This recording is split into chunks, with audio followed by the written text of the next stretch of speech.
ಮೊನ್ನೆ ಶನಿವಾರ ಏನೇನು ಬೆಳವಣಿಗೆಗಳಾಯಿತು ಎಲ್ಲ ನಾನು ಲೈವ್ ಟೆಲಿಕಾಸ್ಟ್ ಎಲ್ಲ ನೋಡ್ತಾನೆ ಇದ್ದೆ. ನನಗೆ ತುಂಬ ನೋವಿನ ಪ್ರಶ್ನೆ ಏನಂದರೆ, ಮಂಜುನಾಥ್ ರೆಡ್ಡಿ ಅವರು ತಾನೇ ಖಾರದ ಪುಡಿ ಎರಚ್ಕೊಂಡ, ಮುಂಭಾಗಕ್ಕೆ ಬಿದ್ದಿಲ್ಲ, ಹಿಂಭಾಗಕ್ಕೆ ಬಿತ್ತು ಖಾರದ ಪುಡಿ ಹೇಳಿದಾಗ ತುಂಬ ನೋವಾಯ್ತು ನನಗೆ. ಈ ಅಯೋಗ್ಯರು ನಾನು ಹೇಳ್ತೀನಿ, ಆ ಜಾಗದಲ್ಲಿ ಆ ಸನ್ನಿವೇಶದಲ್ಲಿ ನೀವಿದ್ದಿದ್ರೆ ಏನು ಮಾಡ್ತಾಯಿದ್ರಿ? ವಾಸುಗೆ ಖಾರದ ಪುಡಿ ಎರಚಿದ್ರು, ವಾಸುಗೆ ನೇರವಾಗಿ ಮುಖಕ್ಕೆ ಬಿತ್ತು, ವಾಸುವನ್ನು ಸಾಯಿಸಿದ್ರು. ಹರೀಶದ ಖಾರದ ಪುಡಿ ಹಾಕಿದ್ರು, ಕಣ್ಣಿಗೆ ಬಿತ್ತು, ನೇರವಾಗಿ ಅವನು ಸಾಯಿಸಿದ್ರು. ಅಶ್ವತ್ಥನ ಸಾಯಿಸಿದ್ರು. ಯಾಕ್ರಿ ನೀವು ಸ್ಟ್ರೈಕ್ ಮಾಡಲಿಲ್ಲ? ಯಾಕ್ರಿ ನೀವು ಚಂದಾಪುರ ಸರ್ಕಲಲ್ಲಿ ಆನೆಕಲ್ಲಲ್ಲಿ ದೊಡ್ಡದಾಗಿ ಬೃಹತ್ ಪ್ರತಿಭಟನೆ ನಡೆಸಿಲ್ಲ? ನಾನು ಸತ್ತೋಗಿದ್ರೆ, ಆ ಸ್ಥಳದಲ್ಲಿ ನಾನು ಸತ್ತಿದ್ರೆ ನೀವು ಸ್ಟ್ರೈಕ್ ಮಾಡ್ತಾಯಿದ್ರಾ? ನೀವು ಸ್ಟ್ರೈಕ್ ಮಾಡ್ತಾಯಿದ್ದೇನ್ರಿ? ಯಾಕ್ರಿ ನಿಮ್ಮ ಶಾಸಕರು ಸ್ಟ್ರೈಕ್ ಬಂದಿಲ್ಲ? ಯಾಕ್ರಿ ಶಾಸಕರು ನಿಮಗೆ ಸ್ಪಂದಿಸಿಲ್ಲ? ನೀವು ಯಾರಾದರೂ ಮಾಧ್ಯಮದವ್ರು ಯಾಕ್ರಿ ಕೇಳಲಿಲ್ಲ? ಯಾಕ್ರಿ ಶಾಸಕರು ಬಂದಿಲ್ಲ ಅಂತ ಯಾರಾದರೂ ಮಾಧ್ಯಮದವ್ರು ಕೇಳಿದ್ದೀರಾ? ಈ ನಮ್ಮ ಶಾಸಕರಿದ್ದಾರೆ ನೋಡಿ, ಆನೇಕಲ್ ತಾಲೂಕಿನ ಮಾನ್ಯ ಶಿವಣ್ಣನವರು ಈ ಸ್ಟ್ರೈಕ್ ಒಪ್ಪಿಗೆ ಕೊಡಲಿಲ್ಲ. ನಿಮಗೆ ಗೊತ್ತಿಲ್ಲ, ಮಾಧ್ಯಮರಿಗೆ ಈ ಎಲ್ಲ ಕಾಂಗ್ರೆಸ್ ಲೀಡರ್ಗಳು ಕಾರ್ಯಕರ್ತರು ಹೋಗ್ಬಿಟ್ಟು ಮಂಜುನಾಥ್ ರೆಡ್ಡಿ ಮೇಲೆ ನಾವು ಕೇಸು ಹಾಕಿರೋದ್ರಿಂದ ನಮ್ಮ ಹುಡುಗರ ಮೇಲೆ ನಾವು ಸ್ಟ್ರೈಕ್ ಮಾಡ್ತೀವಿ ಅಂತ ಹೇಳಿದಾಗ ನೇರವಾಗಿ ಶಾಸಕರು ಹೇಳಿದ್ದಾರೆ ಇವ್ರಿಗೆ ಬೇಡ ಅಂತ. ಯಾಕೆ ಸ್ಟ್ರೈಕ್ ಮಾಡಬೇಡಿ ಅಂತ ಹೇಳಿದ್ರು ಶಾಸಕರು? ಯಾಕೆ ಹೇಳಿರ್ಬೋದು? ಇದೇ ಮಾರ್ಚ್ ತಿಂಗಳಲ್ಲಿ ಹೋದ ವರ್ಷ 2017 ಇಸ್ವಿಯಲ್ಲಿ ಒಂದು ಘಟನೆ ಆಯಿತು ಇಲ್ಲಲ್ಗೆಯಲ್ಲಿ. ನಮ್ಮ ಶಿವಣ್ಣನವರ ಸಂಬಂಧಿಕರನ್ನ ತಲೆಗೊಡ್ದು ಬೆನ್ನುಗೊಡ್ದು ಆಫ್ ಮರ್ಡರ್ ಮಾಡಿದ್ರಿ. ಹೊಸಳ್ಳಿ ಎನ್ನಾಗರ ಹೊಸಳ್ಳಿ ಹುಡುಗನ ಆಫ್ ಮರ್ಡರ್ ಮಾಡಿಬಿಟ್ರು. 28 ದಿನ ಕೋಮಾದಲ್ಲಿದ್ದ ಹುಡುಗ. ಆ ದಿನ ಇದೇ ಶಿವಣ್ಣವರು ಈ ಜಗದೀಶ್ ಮೇಲೆ, ಈ ಓಲೆ ಮಂಜನ ಮೇಲೆ ಕಂಪ್ಲೇಂಟ್ ಮಾಡಿದ್ರು. 307 ಕೇಸ್ ಬುಕ್ ಮಾಡಿದ್ರು. ಅವ್ರ ಮೇಲೆ ರೌಡಿ ಶೀಟ್ ಓಪನ್ ಮಾಡಿದ್ರು. ಯಾಕ್ರಿ ಸ್ವಾಮಿ ಕಾಂಗ್ರೆಸ್ ಕಾರ್ಯಕರ್ತರೆಲ್ಲ ಶಿವಣ್ಣ ಮೇಲೆ ಸ್ಟ್ರೈಕ್ ಮಾಡಿಲ್ಲ ಅವತ್ತು? ನಿಮ್ಮದೇ ನೀವೇ ಹೇಳ್ತಿದ್ರಲ್ಲ ನಮ್ಮ ಕಾರ್ಯಕರ್ತರು ಅಂತ ಹೇಳಿದ್ರಲ್ಲ, ನಿಮ್ಮ ಕಾರ್ಯಕರ್ತರ ನಾಯಕನಾದಂತಹ ಶಿವಣ್ಣ ಅವರು ಕೇಸ್ ಬುಕ್ ಮಾಡಿದ್ರಲ್ಲ ರೀ. ಯಾರ್ರೀ MLC, ಯಾರ್ರೀ MP, ಯಾರ್ರೀ MLA? ಎಲ್ಲ ನಿಮ್ಮವ್ರು ತಾನೆ, ಎಲ್ಲ ನಿಮ್ಮವ್ರು ತಾನೆ. ತನಿಖೆ ಮಾಡಿರಿ, ತನಿಖೆ ಮಾಡಿ ಸತ್ಯಾಂಶ ಹೊರಗಡೆ ತನ್ನಿ. ನಿಮ್ಮ ಶಿವಣ್ಣನವರೇ ಈ ಇಬ್ಬರ ಮೇಲೆ ಏನೋ ರೌಡಿ ಶೀಟ್ ಓಪನ್ ಮಾಡಿದ್ರು, ಕೇಸುಗಳು ಹಾಕಿದ್ರು. 6 ತಿಂಗಳು ಜೈಲಲ್ಲಿ ಇಟ್ಟಿದ್ರಿ ಇವ್ರನ್ನ. 6 ತಿಂಗಳಾದ್ಮೇಲೆ ಬೇಲ್ ಮೇಲೆ ಹೊರಗಡೆ ಬಂದಿದ್ದೀವರು. ಯಾಕ್ರಿ ನೀವು ಶಿವಣ್ಣ ಮೇಲೆ ಸ್ಟ್ರೈಕ್ ಮಾಡಿಲ್ಲ? ನಮ್ಮ ಕಾರ್ಯಕರ್ತನಾದಂತಹ ನಮ್ಮ ಕಾರ್ಯಕರ್ತರು ನಮ್ಮ ಲೀಡ್ರ್ ಮೇಲೆ ನಮ್ಮ MLAನೇ ಕೇಸ್ ಬುಕ್ ಮಾಡ್ದ ಅಂತ ಯಾಕ್ರಿ ಮಾಡಲಿಲ್ಲ? ನಾನು ಒಬ್ಬ BJP ನಾಯಕ ಅನ್ನೋದು ನಿಮಗೆ ಗೊತ್ತಿತ್ತು. ನಿಮಗೆ ಆಪೋಸಿಟ್ ಪಕ್ಷದವರು ಸತ್ತೋದ್ರೆ ನಿಮಗೆ ಲೆಕ್ಕ ಇಲ್ವಾ? ಹಾಂ, ನೀವು ಇವತ್ತು ನಿನ್ನೆ ಏನೋ ಸ್ಟ್ರೈಕ್ ಮಾಡಿಬಿಟ್ರಿ. ಏನು ದೊಡ್ಡದಾಗಿ ಮಂಜಣ್ಣ ಖಾರದ ಪುಡಿ ಮಂಜು, ಬ್ರೋಕರ್ ಮಂಜು, ಏನೋ ಅದು ಇನ್ನೊಂದು ಪದ ಬಳಸ್ತೀರಿ, ಯಾವುದ್ರಿ ಬಡ್ಡಿ ದಂಧೆಕೋರ ಮಂಜು. ಏನು ಪದಗಳಿವೆಲ್ಲ? ಕನಿಷ್ಠ ಪಕ್ಷ ನಿಮಗೆ ಮಾನವತೆ ಇದೆಯಾ? ಒಬ್ಬ ಹೇಳ್ತಾನೆ ಖಾರದ ಪುಡಿ ಮುಂದಕ್ಕೆ ಬೀಳಬೇಕಾಗಿತ್ತು, ಬರ್ರಿ ಆ ಸರ್ಕಲಲ್ಲಿ ನಿಂತ್ಕೊ, ನಾನು ಒಂದು ಸತಿ ನಿಮಗೆ ಮುಖಕ್ಕೆ ಹೊಡಿತೀನಿ ಖಾರದ ಪುಡಿ. ಹೇಗಿರುತ್ತೋ ಅನುಭವ ತೆಗೆದುಕೊಳ್ಳಿ. ನಿಮ್ಮ ಪ್ರಾಣ ನಿಮಗೆ ಹೆಚ್ಚು, ನನ್ನ ಪ್ರಾಣ ನನಗೆ ಹೆಚ್ಚು. ನೋಡ್ರಿ ನೇರವಾಗಿ ಹೇಳ್ತೀನಿ, ಇಲ್ಲಿ ಯಾವ ಶಿವಣ್ಣನೂ ಬರೋದಿಲ್ಲ ಪ್ರಾಣ ಹೋದರೆ, ಯಾವ ನಾರಾಯಣ ಸ್ವಾಮಿನೂ ಬರೋದಿಲ್ಲ. ಇಲ್ಲಿ ಪಕ್ಷ ಬಿಟ್ಟು ಸತ್ಯಾಂಶ ನುಡುಕಿ ಹೋಗಲಿ. ಓಲೆ ಮಂಜ ಕಾಂಗ್ರೆಸ್ ಕಾರ್ಯಕರ್ತನ, ಜಗದೀಶ್ ಕಾಂಗ್ರೆಸ್ ಕಾರ್ಯಕರ್ತನ? ನಮಗೆ ಗೊತ್ತಾಗಿದ್ದು ರೀ, ಈ ಇನ್ಸಿಡೆಂಟ್ ಆದಮೇಲೆ ಸ್ಟ್ರೈಕಲ್ಲೇ ಗೊತ್ತಾಗಿದ್ದು ಅವ್ರ ಕಾರ್ಯಕರ್ತರು ಅಂತ. ಇಂಥ ಮುಟ್ಟಾಳು ನನ್ನ ಮಕ್ಕಳು, ಅಯೋಗ್ ನನ್ನ ಮಕ್ಕಳು ಕಾಂಗ್ರೆಸ್ಸಲ್ಲಿ ಕಾರ್ಯಕರ್ತರು ಇದ್ದಾರಾ? ಇಂಥವರು ರಕ್ಷಣೆಗೂ ಇವ್ರು ಇದ್ದಾರಾ? ಕನಿಷ್ಠ ಪಕ್ಷ ಇಡೀ ಇಲ್ಲೆಲ್ಲಿಗೆ ವಿಲೇಜಲ್ಲಿ ಬಂದ್ಬಿಟ್ಟು ಒಂದು ಸತಿ ಸರ್ವೆ ಮಾಡಿಬಿಡ್ರಿ. 10,000 ಜನನ ಕೇಳಿ, 4 ಜನ ಈ ಓಲೆ ಮಂಜಿನ ಬಗ್ಗೆ, ಈ ಜಗದೀಶನ ಬಗ್ಗೆ 4 ಜನ ಒಳ್ಳೆ ಅಭಿಪ್ರಾಯ ಹೇಳ್ಬಿಡ್ಲಿ. ಇಮಿಡಿಯೇಟ್ ವಿತಿನ್ ಸೆಕೆಂಡ್ನಲ್ಲಿ ನಾನು ಕೇಸಿಂದ ತೆಗೆದುಕೊಂಡ್ಬಿಡ್ತೀನಿ. 4 ಜನ, 10,000 ಜನ, 4,000 ಜನ. ನೋಡ್ರಿ, ಓಲೆ ಮಂಜನಿಗೂ ನಮ್ಗೆ ಯಾವುದಾದ್ರೂ ಜಿದ್ದಿ ಇತ್ತೇನ್ರಿ? ಯಾರನ್ನೋ ದಾರಿಯಲ್ಲಿ ಹೋಗೋರನ್ನ ಹೊಡಿತಾರೆ, ಮೊಬೈಲ್ಗಳು ಕಿತ್ಕೊತಾರೆ. ಅವ್ರು ಯಾರ ಹತ್ರಕ್ಕೆ ಬರ್ತಾರೆ? ನನ್ನ ಹತ್ರಕ್ಕೆ ಒಂದು ಹಣ ಈ ಥರ ಮಾಡಿದ್ರು ಅಂದಾಗ ನಾನು ಸ್ಟೇಷನ್ಗೆ ಕರ್ಕೊಂಡೋಗಿ ಕಂಪ್ಲೇಂಟ್ ಕೊಟ್ಟಿರ್ತೀನಿ. ಇನ್ನೊಂದು ದಾರಿಯಲ್ಲಿ ಯಾವುದೋ ಹುಡುಗಿ ಹೋಗ್ತಾ ಇರ್ತದೆ, ಹೋಗ್ಬಿಟ್ಟು ಹಿಂದ್ಗಡೆಯಿಂದ ಬೆನ್ನುಗೊಡಿಯೋದು. ಆ ಹುಡುಗಿ ಬಂದು ನಮ್ಮ ಹತ್ರ ಕಣ್ಣೀರು ಹಾಕ್ಕೊಂಡು ಯಾರ ಹತ್ರಕ್ಕೆ ಹೋಗ್ತಾರೆ? ಊರಲ್ಲಿ ಒಬ್ಬ ನಾಯಕ ಅಂತ ಇರ್ತಾರೆ, ಆ ನಾಯಕನ ಹತ್ರಕ್ಕೆ ಬರ್ತಾರೆ, ತನ್ನ ಸಮಸ್ಯೆಗಳು ಹೇಳ್ಕೊತಾರೆ. ನಾವು ನೇರವಾಗಿ ಪೊಲೀಸ್ ಸ್ಟೇಷನ್ಗೆ ಹೋಗಿ ಕಂಪ್ಲೇಂಟ್ಗಳು ಕೊಡ್ತೀವಿ. ಈ ಥರ ಕಂಪ್ಲೇಂಟ್ಗಳು ಆದ ಮೇಲೆ 30-40 ಇದೆ. ಇವನು ಕ್ರಿಮಿನಲ್ ಕೇಸುಗಳಿದೆ, ಇವನ ಮೇಲೆ ಮರ್ಡರ್ ಅಟೆಂಪ್ಟ್ ಮಾಡಿರೋದು 4-5 ಕೇಸುಗಳಿದೆ. ಸುಮಾರು ಒಂದು 30-40 ಕೇಸುಗಳಿದೆ ರೀ ಇವ್ರ ಮೇಲೆ. ಅವನು ರೌಡಿ ಶೀಟ್ರು ಪೊಲೀಸ್ ಪೈಲೇ ಹೇಳ್ತಾ ಇದೆ. ಆ ರೌಡಿ ಶೀಟ್ರು ನೀವು ನಮ್ಮ ನಾಯಕ ಕಾರ್ಯಕರ್ತ ಅಂತ ಹೇಳ್ತೀನಿ, ನಿಮ್ಗೆ ನಾಚಿಕೆ ಆಗೋದಿಲ್ವಾ? ನೋಡಿ, ಶನಿವಾರ ನೀವು ಮಾಡಿರೋ ಪೂರ್ಣ ಪ್ರಮಾಣ ಸ್ಟ್ರೈಕು ಪಕ್ಷನ ಸಮರ್ಥನೆ ಮಾಡ್ಕೋಬೇಕು. ಸಮರ್ಥನೆ ಮಾಡ್ಕೊಂಡಿದ್ದೀರಾ ನೀವು, ಹೇಳಿ ನಮ್ಮ ಪಕ್ಷ ನಾವು ಸಮರ್ಥನೆ ಮಾಡ್ಕೊಂಡಿದ್ದೀವಿ ಅಂತೇಳಿ. ಯಾಕೆ ನೀವು ಅವನ ಬಗ್ಗೆ ಮಾತಾಡ್ತೀರಾ? ಇನ್ನೂ ಒಂದು ವಿಚಾರ ಯಾಕೆ ಹೇಳಿದ್ರು, ನಾನು ನೇರವಾಗಿ ಹೇಳ್ತೀನಿ, ಇದು ಟೆಲಿಕಾಸ್ಟ್ ಆಗಬೇಕು. ನಮ್ಮ ಸ್ನೇಹಿತರಾದಂತಹ ಉಸ್ಕೂರು ಮದ್ದೂರಣ್ಣವರು ಒಂದು ಮಾತು ಹೇಳಿದ್ರು, ಇವನು ಮಂಜುನಾಥ್ ಗುಂಡ, ಇವನು ನಾರಾಯಣ ಸ್ವಾಮಿ ಬೇನಾಮಿ ಆಸ್ತಿ, ಇವನಲ್ಲಿ ಬೇನಾಮಿ ಆಸ್ತಿ 300 ಕೋಟಿ 400 ಕೋಟಿ ಮೇಲ್ಪಟ್ಟಿದೆ. ನೀವು ಮಾತಾಡಿದ್ರಲ್ಲ ರೀ ಮದ್ದೂರಪ್ಪನವ್ರೆ, ಎಲ್ಲಿಗೆ ಬರ್ತೀರಾ? ಯಾವ ಸಬ್ ರಿಜಿಸ್ಟ್ರ್ ಆಫೀಸ್ಗೆ ಕರಿತೀರಾ? ಡೇಟ್ ಯಾವತ್ತು ಇಡ್ತೀರಾ? ನಿಮಗೆ ದಮ್ಮಿದೆಯಾ? ಬನ್ನಿ, ಈ ತತ್ತು ಕ್ಷಣದಲ್ಲೇ ಬರ್ತೀರಾ? ನಮ್ಮಪ್ಪನ ಆಸ್ತಿ ಬಿಟ್ಟು, ನಮ್ಮ ತಾತನ ಆಸ್ತಿ ಬಿಟ್ಟು, ಮಂಜುನಾಥ್ ರೆಡ್ಡಿ ಹೆಸರಲ್ಲಿ ಒಂದು ಗುಂಟೆ ಮಂಜುನಾಥ್ನ ಅಕೌಂಟಲ್ಲಿ 4 ಅಕೌಂಟ್ ಇದೆ, 4 ಅಕೌಂಟಲ್ಲಿ ಸೇರಿ 5,000 ಮೇಲ್ಪಟ್ಟೆ ಇದ್ರೇನು, 5,000 5 ಅಕೌಂಟು ಸೇರಿ 5,000 ಮೇಲಿದ್ರೇನು? ಯಾವ ಸಬ್ ರಿಜಿಸ್ಟ್ರಿಗೆ ಕರಿತೀರಾ ನೀವು? ನನ್ನ ನೇರವಾಗಿ ಬರ್ಕೊಡ್ತೀನಿ. ನೀವೇನೇನು ತರ್ತೀರಾ, ನೀವೇನೇನು ಬರ್ತೀರಾ ಎಲ್ಲ ನಿಮ್ಮದೇ. ಬನ್ನಿ, ಶಿವಣ್ಣವರೇ ಬರ್ತೀರಾ, ರಾಜಪ್ಪನವರೇ ಬರ್ತೀರಾ, ನಮ್ಮ ಬ್ಲಾಕ್ ಅಧ್ಯಕ್ಷರೇ ನೀವು ಬರ್ತೀರಾ. ಮರ್ಸೂರು ಪುರುಷೋತ್ತಮ ರೆಡ್ಡಿ ಹೇಳ್ತಾಯಿದ್ರು ಬೇನಾಮಿ ಆಸ್ತಿ ಅಂತ, ರೌಡಿ ಅಂತ. ಬರ್ರಿ ಪುರುಷೋತ್ತಮ ರೆಡ್ಡಿ ಅವರೇ, ಬರ್ರಿ ಮಧುರಪ್ಪನವರೇ, ನನ್ನ ಆಸ್ತಿ ಎಲ್ಲ ನಿಮಗೆ. ನನ್ನ ಹೆಸರಲ್ಲಿ 1 ಗುಂಟೆಯಿಂದ ಹಿಡಿದು ನೀವು ಹೇಳಿದ್ರಲ್ಲ 300 ಎಕರೆ ಇದೆ ಅಂತ, ಎಲ್ಲ ನಿಮಗೆ ಬರ್ಕೊಟ್ಬಿಡ್ತೀನಿ. ಓಪನ್ನಾಗಿ ಚಾಲೆಂಜ್ ಮಾಡ್ತಾಯಿದ್ದೀನಿ. ನಾಳೆ ಎಷ್ಟೊತ್ತಿಗೆ ಬರ್ಬೇಕು ನಾನು? ಯಾವ ಸಬ್ ರಿಜಿಸ್ಟ್ರ್ ಆಫೀಸ್ಗೆ ಬರ್ಬೇಕು ನಾನು? ನೀವು ಖಾಲಿ ಬಾಂಡ್ ಪೇಪರ್ ತೆಗೆದುಕೊಂಬಂದ್ರೆ ಎಲ್ಲದಕ್ಕೂ ನಾನು ಸೈನ್ ಮಾಡ್ತೀನಿ. ಮೊದಲು ಹೇಳ್ತೀನಿ, ನಮ್ಮಪ್ಪ ನಮ್ಮ ತಾತನ ಆಸ್ತಿ ಬಿಟ್ಟು ಎಲ್ಲ ನಿಮ್ಮದೇ. ಎಲೆಕ್ಷನ್ಗೆ ಬೇಕಾ ಫಂಡ್ ಬಳಸ್ಕೊಳ್ಳಿ. ಬನ್ನಿ, ಓಪನ್ ಚಾಲೆಂಜ್. ದಮ್ಮಿದೆಯಾ? ಡೇಟ್ ಕೊಡ್ತೀನಿ, ಬರ್ತೀರಾ? ನೀವೇ ಡೇಟ್ ಕೊಡಿ, ಬನ್ನಿ, ನಾನು ಬರ್ತೀನಿ. ಯಾಕೆ ನೀವು ಹೇಳ್ಬಿಟ್ಟು ಹೋಗಿ ಮನೇಲಿ ಸೇರ್ಕೊತೀರಾ? ನಾಳೆ 12 ಗಂಟೆಗೆ ಕರೀರಿ, ಸಬ್ ರಿಜಿಸ್ಟ್ರ್ ಆಫೀಸ್ ಎನ್ನಾಗ್ರ ಗೇಟ್. ಬರ್ತೀನಿ, ಬರೋಕೆ ಹೇಳ್ರಿ, ಬರೋಕೆ ಹೇಳಿ, ನಾನು ಬರ್ತೀನಿ. ಪೂರ್ತಿ ಆಸ್ತಿ ನಾರಾಯಣ ಸ್ವಾಮಿ ಆಸ್ತಿ ನನ್ನ ಹೆಸರಲ್ಲಿದೆಲ್ಲ ಬರ್ಕೊಂಬಿಡಿ. ನಾನೇ ಓಪನ್ ಚಾಲೆಂಜ್ ಮಾಡ್ತಾಯಿದ್ದೀನಿ. ಬರೋಕ್ಕೆ ದಮ್ಮಿದ್ರೆ ಬನ್ನಿ, ಇಲ್ಲ ಅಂದರೆ ಬಾಯಿ ಮುಚ್ಕೊಂಡು ಮನೆಗಳಲ್ಲಿ ಕೂತ್ಕೊಳ್ಳಿ. ಇದು ರಾಜಕೀಯ ನಿವೃತ್ತಿನೇ ಮಾಡ್ರಿ, ರಾಜಕೀಯ ಮಾಡಿರಿ, ರಾಜಕೀಯ ಮಾಡಿ ನೀವು ಬೆಳೀರಿ. ಅನ್ಯಾಯ ಆಗಿರೋದು ನನಗೆ, ಮದ್ದೂರಪ್ಪನಿಗೆ ಅನ್ಯಾಯ ಆಗಿಲ್ಲ. ಅನ್ಯಾಯ ಆಗಿರೋದು ನನಗೆ, ಮರ್ಸೂರಲ್ಲಿದ್ದಾನಲ್ಲ ಯಾರೋ ಚೇರ್ಮನ್ ನಮ್ಮ ಪುರುಷೋತ್ತಮ ರೆಡ್ಡಿಗಲ್ಲ. ಅನ್ಯಾಯ ಆಗಿರೋದು ನನಗೆ, ಬ್ಲಾಕ್ ಕಾಂಗ್ರೆಸ್ ಅಧ್ಯಕ್ಷರಿಗಲ್ಲ. ನೀವು ಪಕ್ಷ ಸಮರ್ಥನೆ ಮಾಡ್ಕೊಳ್ಳಿ. ಯಾವತ್ತೂ ನಾನು ನಿಮ್ಮ ಪಕ್ಷ ಸಮರ್ಥನೆ ಮಾಡ್ಕೊಳ್ಳೋದ್ರ ಬಗ್ಗೆ ಎರಡನೇ ಪ್ರಶ್ನೆನಿಲ್ಲ. ನೀವು ಸಮರ್ಥನೆ ಮಾಡ್ಕೊಳ್ಳಿ. ನನ್ನ ವೈಯಕ್ತಿಕವಾಗಿ ತೇಜೋವಾದ ಮಾಡೋದಕ್ಕೆ ನಿಮ್ಮ ಕೈಯಿಂದ, ಯಾರ ಕೈಯಿಂದನೂ ಆಗೋದಿಲ್ಲ ರೀ. ಆ ನೋವು, ಆ ತತ್ತು ಕ್ಷಣದಲ್ಲಿ ನಡೆದಿರೋಂತಹ ಘಟನೆ ನೋವು ನೋಡ್ರಿ. ನನಗೆ ಖಾರದ ಪುಡಿ ಎರ್ಚಿರೋವನು ಗೊತ್ತು, ನನಗೆ ಆದಂತಹ ನೋವು ರಿಯಲ್ಲಿ ಘಟನೆ ನಡೆದಿರೋವನಿಗೆ ನನಗೆ ಗೊತ್ತು. ಇವಿಬ್ಬರಿಗೆ ಬಿಟ್ಟರೆ ಗೊತ್ತಿರೋದು ಭಗವಂತನಿಗೆ ಗೊತ್ತು. CCTVಯಲ್ಲಿ ಮಂಜುನಾಥ್ ರೆಡ್ಡಿ ಎಲ್ಲೂ ಇಲ್ಲ, ಮನೆಯಲ್ಲಿದ್ದಾನೆ ಅಂತ ಹೇಳ್ತಿರಲ್ಲ, ನಾಚಿಕೆ ಆಗೋದಿಲ್ಲ ನಿಮ್ಗೆ ಹೇಳೋದಕ್ಕೆ. ಅದನ್ನು ಹುಡುಕಾಟ ಮಾಡೋದಕ್ಕೆ, ಅದನ್ನು ತನಿಖೆ ಮಾಡೋದಕ್ಕೆ ಪೊಲೀಸ್ ಡಿಪಾರ್ಟ್ಮೆಂಟ್ ಇದೆ ರೀ. ಇದು 21ನೇ ಶತಮಾನ, ಹಳೇ ಕಾಲ ಅಲ್ಲ. ನನ್ನ ಮೊಬೈಲ್ ಲೊಕೇಶನ್ ಎಲ್ಲಿದೆ, ನಾನೆಲ್ಲ ಓಡಾಡಿದ್ದೀನಿ. ಪೂರ್ಣ ಪ್ರಮಾಣವಾಗಿ DYSP ಅವರು ತನಿಖೆ ಮಾಡ್ತಾಯಿದ್ದಾರೆ. 2 ರೀತಿ ಇದೆ ಇದು. ಒಂದು, ಮಂಜುನಾಥ್ ರೆಡ್ಡಿ ಅವರು ಕಲ್ಪನೆ ಮಾಡ್ಕೊಂಡಿದ್ದಾರಾ? ಎರಡನೇದು, ಇದು ನಿಜವಾಗ್ಲೂ ಘಟನೆ ನಡೆದಿದೆಯಾ? ತನಿಖೆ ಮಾಡೋದಕ್ಕೆ ಪೊಲೀಸ್ ಅಧಿಕಾರಿಗಳಿದ್ದಾರೆ. ನೀವೇನು ಪೊಲೀಸ್ ಅಧಿಕಾರಿಗಳಾ? ನೀವೇ ಯಾಕೆ ಕಲ್ಪನೆ ಮಾಡ್ಕೋತೀರಾ? ಹಾಗಾದರೆ ನೀವು ಸಮರ್ಥನೆ ಮಾಡ್ಕೊಳ್ತಾರೆ, ಇದರಲ್ಲಿ ನಿಮ್ಮದು ಪಾಲಿದೆ ತಾನೆ? ನಿಮ್ಮದು ಪಾಲಿದೆ ತಾನೆ? ಆಯ್ತು ರೀ, ವಾಸು ಅವ್ರು ಮಾಡ್ರಾಯ್ತಲ್ಲ, ನೀವ್ಯಾಕೆ ಅವತ್ತು ಸ್ಟ್ರೈಕ್ ಮಾಡಿಲ್ಲ? ಆ ಲೆಕ್ಕದಲ್ಲಿ ನಿಮಗೆ ಸಂಬಂಧ ಇದೆ ತಾನೆ? ಯಾಕೆ ನಿಮ್ಮ ಶಾಸಕರನ್ನೇ ಕೇಳ್ರಿ, ಯಾಕೆ ನೀವು ಬಂದಿಲ್ಲ ಅಂತ? ಯಾಕೆ ಬಂದಿಲ್ಲ? ಶಿವಣ್ಣ ಅವರು ಈ ವಿಚಾರದಲ್ಲಿ 100 ಪಾಲು ಸತ್ಯವಾಗಿ ನಡ್ಕೊಂಡಿದ್ದಾರೆ. ಶಿವಣ್ಣವ್ರು ಗೊತ್ತು, ಇವರು 420 ಕೇಸ್ಗಳಲ್ಲಿದ್ದಾರೆ. ಇವರು ನಮ್ಮ ಸಂಬಂಧಿಕರು ಮರ್ಡರ್ ಮಾಡೋಕೆ ಹೋಗಿದ್ರು. ಆ ನೋವು ಆತ್ಮಗೂ ಇದೆ. ಅದಕ್ಕೆ ಮೊನ್ನೆ ಶಿವಣ್ಣವ್ರು ಬಂದಿಲ್ಲ. ಶಿವಣ್ಣವ್ರು ಈ ಕಾರ್ಯಕ್ರಮಕ್ಕೆ ಏನಾದರೂ ಬಂದಿದ್ದರೆ ಅವ್ರ ಸಂಬಂಧಿಕರೇ ಹೋಗಿತಾ ಇದ್ದರು, ಕ್ಯಾಕರ್ಸ್ ಹೋಗಿತಾ ಇದ್ದರು. ಮಾನ್ಯ ಶಾಸಕರಿಗೆ ಅವ್ರ ಸಂಬಂಧಿಕರು ಎಷ್ಟು ಮುಖ್ಯನೋ, ನಮ್ಮ ಪ್ರಾಣ ನಮಗೂ ಅಷ್ಟೇ ಮುಖ್ಯ. ನಾನು ಯಾವ ಜಾತಿ? ನಾನು ರೆಡ್ಡಿ. ನಾನು ಕಂಪ್ಲೇಂಟ್ ಕೊಟ್ಟಿರೋದು ಯಾವ ಜಾತಿ ಮೇಲೆ? ರೆಡ್ಡಿ ಮೇಲೆ ಕೊಟ್ಟಿದ್ದೀನಾ? ಒಬ್ಬ ರೌಡಿ ಶೀಟರ್, ಒಬ್ಬ ಪರಿಶಿಷ್ಟ ಜಾತಿ ಹುಡುಗ ಒಬ್ಬ ಇದ್ದಾನೆ. ಎಲ್ಲ ಪರಿಶಿಷ್ಟ ಜಾತಿಯವರು ಈ ಬಾಲ್ಗಿಳಿಯೋದಿಲ್ಲ. ನಾನು ಒಬ್ಬ ತಪ್ಪು ಮಾಡಿದ್ದಾನೆ, ಅವನ ಮೇಲೆ ಕಂಪ್ಲೇಂಟ್ ಕೊಟ್ಟಿದ್ದೀನಿ. ನಮಗೆ ಪರಿಶಿಷ್ಟ ಜಾತಿಯವ್ರ ಮೇಲೆ ತುಂಬ ಗೌರವ ಇದೆ. ನಮ್ಮ ವಿಲೇಜಲ್ಲಿ 190 ಭಾಗ ಪರಿಶಿಷ್ಟ ಜಾತಿ ಹುಡುಗರೇ ನಮಗೂ ಸ್ನೇಹಿತರು ಇರೋದು. ಎಲ್ಲರ ಮೇಲೆ ಕಂಪ್ಲೇಂಟ್ ಕೊಟ್ಟಿಲ್ಲ. ಇನ್ನೊಬ್ಬ ರೆಡ್ಡಿ ಹುಡುಗನ ಮೇಲೆ ಕಂಪ್ಲೇಂಟ್ ಕೊಟ್ಟಿದ್ದೀನಿ.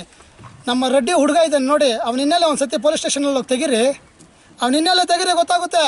ಬನ್ನಿ ವಿಸ್ಮಯ ಕಾಲೇಜ್ ಹತ್ರಕ್ಕೆ ಒಂದು ಸತಿ ಬನ್ನಿ. 200-300 ಜನ ಪಾಪ ಹುಡುಗಿಯರು ಕಾಲೇಜ್ ಹೋಗ್ತಾರೆ. ಒಂದು ಸತಿ ಹೋಗಿ ಕೇಳಿ. ನಾನು CCTV ಫುಟೇಜ್ ಕೊಡ್ತೀನಿ ಆ ಕಾಲೇಜ್ದು, ನಾಳೆ DYSPಗೆ ಹೋಗಿ ಕೊಡ್ತೀನಿ, ಅವನ ಪರಿಸ್ಥಿತಿ ಹೇಗಿದೆ ಅಂತ ನೋಡಿ. ರೆಡ್ಡಿ ಜನಾಂಗ ಇದೆ ನೋಡಿ, ಅವ್ರವ್ರ ಜಾತಿ, ಅವ್ರವ್ರಿಗೆ ಪ್ರಬಲ, ಅವ್ರವ್ರಿಗೆ ಹೆಚ್ಚು. ಪ್ರಾಣನ ಕಳ್ಕೊಳ್ಳೋ ಸಮಯದಲ್ಲಿ ಯಾವುದ್ರಿ ರೆಡ್ಡಿ, ಯಾವುದ್ರಿ SC, ಯಾವುದ್ರಿ ನಾಯಕ, ಬದನೇಕಾಯಿ ಯಾವ ಜಾತಿನೂ ಬರೋದಿಲ್ಲ. ಪ್ರಾಣನೇ ಮುಖ್ಯ. ಪ್ರಾಣ ಬಿಟ್ಟು ಇನ್ಯಾವುದೂ ಮುಂದೆ ಬರೋದಿಲ್ಲ. ಯಾವ ಜಾತಿ ಪುಟ್ಗೋಸಿ ಕಟ್ಕೊತೀವಿ, ಪ್ರಾಣ ಮುಖ್ಯ. ಇಲ್ಲಿ ಯಾವ ಜಾತಿನೂ ಇಲ್ಲ. ಅವ್ರಿಗೆ ಮಹಿಳೆಯರ ಇದ್ರ ಅಕ್ರಮ ಸಂಬಂಧಗಳು ಜಾಸ್ತಿ, ಹಾಗಾಗಿ ಅಲ್ಲೇ ಈಲಲಿಗೆಯವರಲ್ಲೇ ಕೆಲವೊಂದು ಮಹಿಳೆಯರ ಇದ್ರ ಪಿತೂರಿಂದ ಈ ಘಟನೆ ನಡೆದಿದೆ. ಇದು ಒಂದು ಕಾರಣ. ಒಳ್ಳೆ ಪ್ರಶ್ನೆ ಕೇಳಿದ್ರೆ, ನಾನು ತುಂಬ ದಿನದಿಂದ ನಮ್ಮ ಕಾಂಗ್ರೆಸ್ ಕಾರ್ಯಕರ್ತರು ನೇರವಾಗಿ ಕೇಳ್ತಾ ಇದ್ರು, ನಿನಗೆ ಹುಡುಗಿರು ಹುಚ್ಚು ತುಂಬ ಇದೆ, ಹುಡುಗಿರು ತುಂಬ ಹುಚ್ಚಿದೆ ಅಂತ. ಬನ್ನಿ ಸ್ವಾಮಿ, ಯಾವ ಹುಡುಗಿ ಹತ್ರಕ್ಕೆ ಹೋಗಿದ್ದೀನಿ ಬನ್ನಿ ಸ್ವಾಮಿ. ನಾನು ಒಂದು ಸಮಾಜದಲ್ಲಿ ಒಬ್ಬ ನಾರಾಯಣ ಸ್ವಾಮಿ PA ಕೆಲಸ ಮಾಡಿದವನು ಅನ್ನೋದಕ್ಕಿಂತ ಹೆಚ್ಚಾಗಿ ನಾರಾಯಣ ಸ್ವಾಮಿಯ ಮನೆ ಮಗ. ಆ ನಾರಾಯಣ ಸ್ವಾಮಿ ಮನೆಯಲ್ಲಿ ವಾಸು ರೈಟ್ ಆದರೆ ಆ ಮನೆಯಲ್ಲಿ ಮಂಜಣ್ಣ ಲೆಫ್ಟು. ನಾರಾಯಣ ಸ್ವಾಮಿಗೆ ರೈಟು ಲೆಫ್ಟ್ ಇದ್ದಂಗೆ. ಯಾವತ್ತಾದರೂ ಒಂದು ಗಣ್ಯ ಸ್ಥಾನದಲ್ಲಿರೋ ಅವರು ಕೆಳಗಡೆ ಕೆಲಸ ಮಾಡುವಾಗ ಆ ರೀತಿ ನಾವು ನಡ್ಕೋತೀವ? ಆಯಿತು, ನಾವು ಆ ರೀತಿ ನಡ್ಕೊಂಡಿದ್ರೆ ಯಾರಾದರೂ ಪೊಲೀಸ್ ಸ್ಟೇಷನಲ್ಲಿ ಕಂಪ್ಲೇಂಟ್ ಕೊಡಬೇಕಾಗಿತ್ತಲ್ಲ. ಈ ಪ್ರಕರಣದ ತಾಳೆ ಅಲ್ಲೇ ಆಗಿದೆ, ತನಿಖೆ ಮಾಡಿ. ನನ್ನ ಮೊಬೈಲ್ ನಂಬರ್ 1 ವರ್ಷದಿಂದ ತೆಗೆದುಕೊಳ್ಳಿ, ಯಾವ್ಯಾವ ಹುಡುಗಿ ಫೋನ್ ಮಾಡಿದ್ದಾಳೆ, ಯಾವ ಹುಡುಗಿ ಮನೆಗೆ ಹೋಗಿದ್ದಾನೆ, ಟವರ್ ಲೊಕೇಶನ್ ತೆಗೆದುಕೊಳ್ಳಿ. ಹೋಗ್ಲಿ ಬಿಡ್ರಿ, ಮಂಜಣ್ಣ ಒಬ್ಬ ಗಂಡಸು ಅಂತ ಎಲ್ಲರಿಗೂ ಹೇಳ್ಕೊಳ್ಳಿ. ಸರ್, ಕಳೆದ 4 ವರ್ಷದಿಂದ ಮಾಜಿ ಸಚಿವ ನಾರಾಯಣಸ್ವಾಮಿ ಅವ್ರಿಗೂ ತಮಗೆ ಎಲ್ಲೋ ಒಂದು ಕಡೆ ದೂರ ಆಯಿತು ಅಂತ, ಯಾವ ವಿಚಾರಕ್ಕೆ, ಯಾಕೆ ಈ ಗ್ಯಾಪು ಅಂತ? ಈಗ ಮಂಜುನಾಥ್ ರೆಡ್ಡಿ ಅವರು ನಾರಾಯಣಸ್ವಾಮಿ ಹತ್ರ PA ಆಗಿದ್ದಾಗ ಎಲ್ಲಾದರೂ ಮಾಧ್ಯಮದ ಮುಂದೆ ಬಂದು ನಿಂತಿದ್ದಾನ? ಎಲ್ಲಾದರೂ ನನ್ನ ವಯಸ್ಸು 36 ವರ್ಷ, 36 ವರ್ಷದಲ್ಲಿ ಯಾವುದಾದ್ರೂ ಒಂದು ವಾಲ್ ಪೋಸ್ಟಲ್ಲಿ ಮುಖಪುಟ ನೋಡಿದರೆ ನಾರಾಯಣಸ್ವಾಮಿ ಪಕ್ಕದಲ್ಲಿ? ಹೋಗಲಿ, ನಾರಾಯಣಸ್ವಾಮಿ ಹತ್ರ PA ಆಗಿದ್ದಾಗ ಯಾವುದಾದ್ರೂ TV ಚಾನಲ್ಲೋ ಇನ್ನೊಂದರಲ್ಲೋ ಮತ್ತೊಂದರಲ್ಲೋ ಎಲ್ಲ ಪಕ್ಕದಲ್ಲಿ ನಿಂತ್ಕೊಂಡ್ರು ಒಂದು ಫೋಟೋ ನೋಡಿದ್ದೀರಾ ನೀವು? ಪ್ರಚಾರಕ್ಕೆ ಮಂಜಣ್ಣ ಯಾವತ್ತೂ ಇಲ್ಲ, ಮಾಧ್ಯಮದ ಮುಂದೆ ಮಂಜಣ್ಣ ಯಾವತ್ತೂ ಇಲ್ಲ. ನಾನೊಬ್ಬ ಸಾಮಾನ್ಯ ಕಾರ್ಯಕರ್ತನಾಗಿ ಅವ್ರ PA ಆಗಿ ಮನೆ ಮಗನಾಗಿ ಕೆಲಸ ಮಾಡಿರೋನು. ನಾರಾಯಣಸ್ವಾಮಿ ಅವರು ಸೋತೋದ್ರು. ನಾರಾಯಣಸ್ವಾಮಿ ಸೋಲೋ ಹೊತ್ತಿಗೆ ನನ್ನ ಸಾಲ 65 ಲಕ್ಷ ಇತ್ತು. ನಾನು ಕಂಡಕ್ಟರ್ ಕೆಲಸಕ್ಕೆ ಹೋದರೆ ನನ್ನ ಸಂಬಳ ಎಷ್ಟು? 20,000 ರಿಂದ 25,000. ನಮ್ಮ ಮನೆಯಲ್ಲಿ ನನಗೆ ಯಾವುದೋ ₹1 ಆಸ್ತಿ ಇಲ್ಲ ನನ್ನ ಹೆಸರಲ್ಲಿ. ಮಾರಬೇಕಂದ್ರೆ 60 ಲಕ್ಷ ಹೇಗೆ ಸಾಲ ತೀರಿಸ್ತೀರಾ? ನಾನು ಒಂದೇ ಆಲೋಚನೆ ಮಾಡಿದ್ದು, ಮನೇಲಿ ಕುತ್ಕೊಂಡು ಬಂಗಾರದ ಮನುಷ್ಯ ಸಿನಿಮಾ ನೋಡ್ತಾ ಇದ್ದೆ, ರಾಜ್ಕುಮಾರ್ ಅವ್ರದ್ದು ನಟನೆ ನೋಡ್ತಾ ಇದ್ದೆ. ನಾನು ಓಪನ್ನಾಗಿ ಹೇಳ್ತೀನಿ, ಓಪನ್ ಹೃದಯದಲ್ಲಿ ಹೇಳ್ತೀನಿ, ವ್ಯವಸಾಯ ಮಾಡಬೇಕು ಅಂತ ಆಸೆ ಆಯಿತು. ಆ ಸಿನಿಮಾ ನೋಡಿ ಸೀದಾ ಹೋದೆ, ಬೇರೆಯವ್ರ ಹತ್ರ ಲೀಸ್ ತೆಗೆದುಕೊಂಡೆ. 8 ಎಕರೆ ಲೀಸ್ ತೆಗೆದುಕೊಂಡು ತೋಟ ಮಾಡಿದೆ. ನಾರಾಯಣ ಸ್ವಾಮಿ ಮನೆಗೆ ದಿನಕ್ಕೊಂದು ಬಾರಿ ಹೋಗ್ತೀನಿ. ನೀವು ನಾರಾಯಣ ಸ್ವಾಮಿ ಮನೆಯಲ್ಲಿ CCTV ಇದ್ದರೆ ತನಿಖೆ ಮಾಡ್ಕೊಬೇಡಿ. ಬೆಳಗ್ಗೆ 8 ರಿಂದ 9 ಗಂಟೆವರೆಗೂ ನಾನು ಊಟ ಮಾಡೋದು ನಾರಾಯಣ ಸ್ವಾಮಿ ಮನೆಯಲ್ಲೇ. ನಾರಾಯಣ ಸ್ವಾಮಿ ಅವರು ಮಿಸ್ಸಸ್ಸು ಅಡುಗೆ ಮಾಡಿರ್ತಾರೆ. ಪ್ರತಿದಿನ ಮಂಜುನಾಥ್ ರೆಡ್ಡಿ ಬರ್ತಾನೆ, ಮಂಜುನಾಥ್ ರೆಡ್ಡಿ ಊಟ ಸಪ್ರೇಟಾಗಿ ಅವ್ರ ಮನೇಲಿರುತ್ತೆ. ಅಲ್ಲಿ ಊಟ ಮಾಡಿಬಿಟ್ಟೆ ನಾನು ಬರೋದು. ಏನೇ ಒಂದು ವಿಚಾರ ಇರಲಿ, ಪ್ರತಿದಿನ ನಾರಾಯಣ ಸ್ವಾಮಿ ಮನೇಲಿ ಇರಲಿ ಇಲ್ದಿರ ಹೋಗಲಿ, ನಾನು ಆ ಮನೆಗೆ ಹೋಗ್ತೀನಿ. ಈ ಘಟನೆ ನಡೆದಿದೆಯಲ್ಲ, ಘಟನೆ ನಡೆದಾಗ್ಲಿಂದ 1 ವರ್ಷದ ನೀವು CCTV ಎಲ್ಲೋ ಬೇಕಾದ್ರೆ ತೆಗೆದುಕೊಳ್ಳಿ, ನಾನು ಟವರ್ ಲೊಕೇಶನ್ ತೆಗೆದುಕೊಂಡು ನಾರಾಯಣ ಸ್ವಾಮಿ ಮನೇಲಿ ಎಷ್ಟೊತ್ತರೆಗೂ ಇರ್ತೀನಿ ಅಂತ. ಸರ್, ಈ ಚುನಾವಣೆಯಲ್ಲಿ BJP ಗೆಲ್ಲಕ್ಕೆ ಸಾಧ್ಯವಿಲ್ಲ, ಈ ನಿಟ್ಟಿನಲ್ಲಿ ಇವತ್ತು ಬಣ್ಣ ಕಟ್ತಾ ಇದ್ದಾರೆ ಅಂತ ಒಂದಿದೆ ಸರ್. ನೋಡಿ, ಹೋದ ಸತಿ ಯಾರಾದರೂ ಶಿವಣ್ಣ ಗೆಲ್ತಾರೆ ಅಂತ ಗೊತ್ತಿತ್ತಾ? ಎಲ್ಲ TV ಚಾನಲ್ ಅವ್ರು ಏನು ಹೇಳಿದ್ರು? ನಾರಾಯಣ ಸ್ವಾಮಿ ಅವ್ರು ಕೆಲಸ ಮಾಡಿದರೆ, ಮಿನಿಸ್ಟರ್ದಾಗ CC ರೋಡ್ಗಳು ಎಲ್ಲ ಊರಲ್ಲೂ ಮಾಡಿದರೆ ಗೆಲ್ಲೋದು ನಾರಾಯಣ ಸ್ವಾಮಿನೇ ಅಂತ ಎಲ್ಲ ಚಾನಲ್ ಅವರು ಹೇಳಿದ್ರು. ಎಲ್ಲ ಪತ್ರಿಕೆಗಳಲ್ಲೂ ಬಂತು, ಎಲ್ಲ ಸರ್ವೆಗಳಲ್ಲೂ ಬಂತು. ಯಾರಿಗೆ ಗೆದ್ದಿದ್ದು? ಶಿವಣ್ಣವ್ರು ಗೆದ್ದರು. ಜನರ ಒಲವು, ಪ್ರಜಾಪ್ರಭುತ್ವದ ಒಲವು ಯಾರ ಕಡೆ ಇರುತ್ತೋ ಅವ್ರು ಗೆಲ್ತಾರೆ. ಇಲ್ಲಿ ಶಿವಣ್ಣ ದೊಡ್ಡವನಲ್ಲ, ನಾರಾಯಣ ಸ್ವಾಮಿನೂ ದೊಡ್ಡವನಲ್ಲ, ಆಯಿತಾ? ಜನಗಳ ಒಲವು, ಪ್ರಜಾಪ್ರಭುತ್ವ ಯಾರ ಕಡೆ ಇರುತ್ತೋ ಅವ್ರು ಗೆಲ್ತಾರೆ. ಗೆಲ್ಲಿ ಬಿಡಿ. ಶಿವಣ್ಣ ಗೆದ್ದರೆ ಏನಾಗುತ್ತೆ, ನಾರಾಯಣ ಸ್ವಾಮಿ ಗೆದ್ದರೆ ಏನಾಗುತ್ತೆ? ಜನಗಳ ಒಲವು ಯಾರ ಮೇಲೆ ಇರುತ್ತೆ, ಯಾರು ಒಳ್ಳೆಯವರು ಅಂತ ತೀರ್ಮಾನ ಮಾಡ್ತಾರೋ. ಹೋದ ಸತಿ ನಾರಾಯಣ ಸ್ವಾಮಿ ಬೇಡ ನಮಗೆ, ಶಿವಣ್ಣ ಬೇಕು ಅಂದರು, ಶಿವಣ್ಣನ ಗೆಲ್ಸ್ಕೊಂಡ್ರು. ಈ ಬಾರಿ ನಾರಾಯಣ ಸ್ವಾಮಿ ಗೆಲ್ಲೋದು, ಶಿವಣ್ಣ ಗೆಲ್ಲೋದು ಜನ ನಿರ್ಣಯ, ನಾನೊಬ್ಬ ನಿರ್ಣಯ, ನಿಮ್ಮ ನಿರ್ಣಯ ಅಲ್ಲ. ಇದು ಜನಗಳ ನಿರ್ಣಯ. ಏನಾಗುತ್ತೆ ಅಂತ ಮುಂದೆ ಕಾದು ನೋಡೋಣ. ಸರ್ ಹೇಳಿದ್ರಲ್ಲ, ಮಂಜಣ್ಣನಿಗೆ ಹೆಣ್ಮಕ್ಳು ಹುಚ್ಚಿದೆ ಅಂತ, ಒಂದು ಪಟ್ಟಿ ಕೊಡೋಕೆ ಹೇಳಿ ಅವ್ರಿಗೆ. ಪಟ್ಟಿ ಅವ್ರ ಮಕ್ಕಳನ್ನ DNA ಚೆಕಪ್ ಕರ್ಕೊಬರಲಿ, ನಾನು DNA ಚೆಕಪ್ಗೆ ಬರ್ತೀನಿ. ಎಲ್ಲಾದರೂ ಮಂಜಣ್ಣ ಏನಾದರೂ ಒಂದು ಶ್ರೀರಾಮ, ಈ ಊರಲ್ಲಿ ಇನ್ನೊಬ್ಬ ಶ್ರೀರಾಮ ಬದುಕಿದ್ದಾನಂದರೆ ಈ ಮಂಜಣ್ಣನೇ. DNA ಚೆಕಪ್ ಮಾಡಿಬಿಡ್ಲಿ, ಅವ್ರು ಪಟ್ಟಿ ಕೊಟ್ಬಿಡ್ಲಿ. ನಡಿ ಸೆಂಟ್ರ್ ರೋಡಲ್ಲಿ ನೇಣು ಹಾಕ್ಕೊಂಬಿಡ್ತೀನಿ. ನೇಣು ಹಾಕೋ ಓಪನ್ ಸ್ಟೇಟ್ಮೆಂಟ್ ನಾನು ಕೊಡ್ತಾ ಇರೋದು. ನಾನು ನೇಣು ಹಾಕ್ಕೊಂಬಿಡ್ತೀನಿ, ತಲೆ ಎತ್ಕೊಂಡೋಗಿ ಲಾರಿ ಕೊಟ್ಬಿಡ್ತೀನಿ. ಕರೀರಿ, ಒಂದು ಪಟ್ಟಿ ಕೊಡೋಕೆ ಹೇಳ್ರಿ ಅವ್ರನ್ನ.